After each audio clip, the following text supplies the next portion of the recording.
that was my story. I owned a wine store in New Jersey. YouTube came out. It was 5 months old. And I'm like, this thing's going to be big. And I decided to sit in front of a table, drink 4 bottles of wine for 20 minutes. And it was good enough that a lot of people wanted to watch it. That's where you started? If you want to take it all the way back, I was born in Belarus, in the former Soviet Union.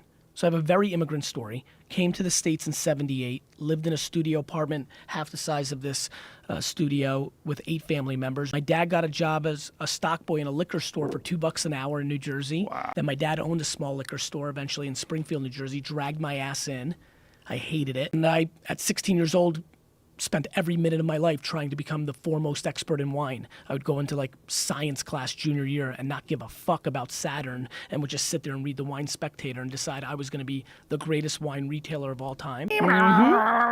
And 15 minutes in was on a bulletin board and seeing that people were selling wine and decided that I would launch a wine website. And in 1996, I launched one of the first e-commerce wine businesses in America.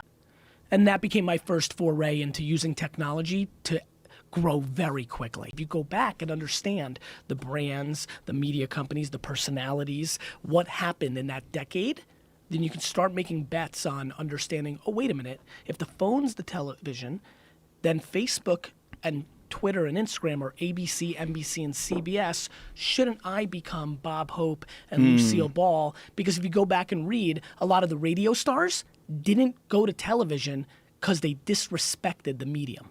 Huh. You need to be smart about that.